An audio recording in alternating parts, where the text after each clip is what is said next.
Hey folks, welcome to another video. I wanted to follow up on my P40 Pro unboxing. You should check it out up here. This is it, P40 Pro. I've finally set it up. It's in the case that came in the box, but I'm really here to show you two things that I think are really interesting.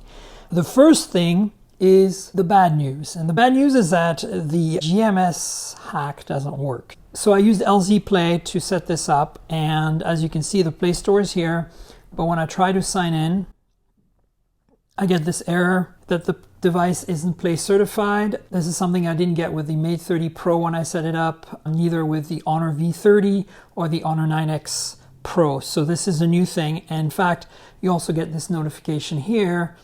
Google Play Services requires an action. And if I tap on it, it tells me it's not Play certified. I can certify it if the bootloader is unlocked. And following this, unfortunately, the bootloader is not unlocked, and I don't know if there's any way to do that. So there will probably be a new updated hack to get GMS enabled again on this phone, at least I hope. But there is also good news, and the good news is what you see up here. Pay close attention to the status bar right there. As you can see, I am on AT&T 5G.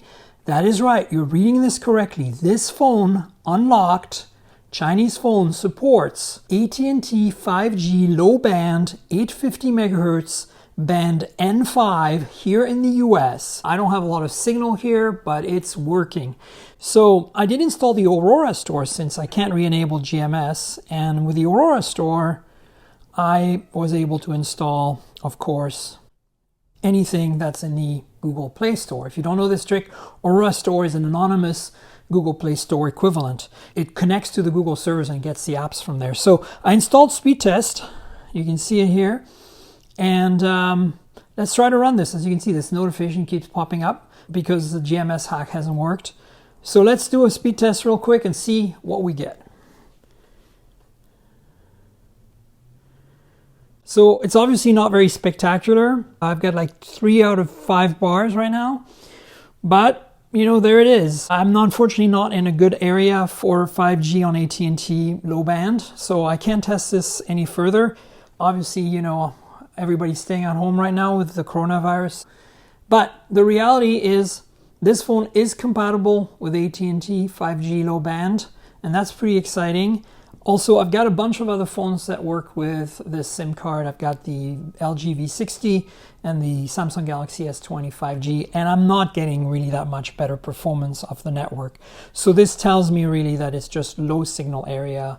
And yeah, again, as you know, 5G on low band is really about network reach and about providing connectivity in places where LTE was not working very well. So they're delivering on that for sure. AT&T 5G works on low band, and GMS is not working right now. The existing LZ Play doesn't work. I haven't tried any of the other hacks, but I don't think it's going to work. They've obviously changed something here with EMUI 10.1, or maybe Google is checking more rigorously now.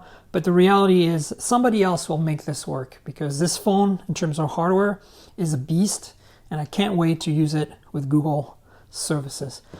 So that's it, folks. Please subscribe, like the video, tell your friends, comment below, click the little notification bell, and remember to listen to the Mobile Tech Podcast. We're talking about the P40 series in general this week. So mobiletechpodcast.com on Apple Podcasts, Google Podcasts, Pocket Casts, and Spotify. Subscribe, find me there, tell your friends, and stay tuned for more videos. Cheers, everybody.